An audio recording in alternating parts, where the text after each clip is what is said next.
રાજકોટ શહેરના મોટા મવા વિસ્તારમાં મોડી રાત્રે ઘરમાં ઘૂસી આવેલા બે હવસખોરોનો વિધવા મહિલાએ પ્રતિકાર કરતા તેને જીવતી સળગાવી દેવાનો બનાવ પ્રકાશમાં આવતા ખળભળાટ મચી ગયો છે।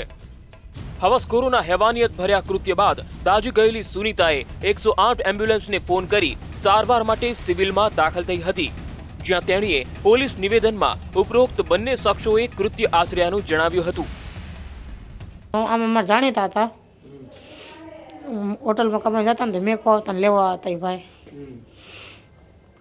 એને એનો ભાઈ બહેન બે દારૂ પીને અમારે ઘરે ગયા। સંગીતા ખોલતો બાયણું એમ કરીને બાયણું ખોલ્યું તો બાજુવાળા ભાઈ કે મેં કીધું ને તમે શું કરો છો તમે કે બાઈ માથે કે તેને કાંઈક બારે કાંઈક કહી દીધું તો ઓલો એને ઘરમાં આવ્યો ગયો તો મેં આ ન માની તો ઘાટલા સાઈટો મારી માથે એને મારો પ્રેમસ લઈ આવીને પછી દિવાળી એને માથે મેકી દીધી મારી માથે। બીજો એનો ભાઈ બહેન હતો ને એને મારી માથે પાણી નાખી દીધું એને, પછી બે ભાગી ગયા બે। બનાવની વિગત મુજબ મોટા માવા વિસ્તારમાં લક્ષ્મીના ઢોરા નજીક સંગીતા રવજી હાડા નામની આ 29 વર્ષીય મહિલા રાત્રિના તેણીના ઘરે હતી ત્યારે રમેશ આહિર અને ધર્મેશ બાવાજી નામના બે શખ્સ ઘરમાં ઘૂસી આવ્યા હતા। સંગીતા કંઈ સમજે તે પહેલા જ બંને શખ્સોએ તેની પાસે બીભત્સ માંગણી કરી હતી અને મહિલા પર નિર્લજ્જ હુમલો કરતા સુનીતા હેબતાઈ ગઈ હતી।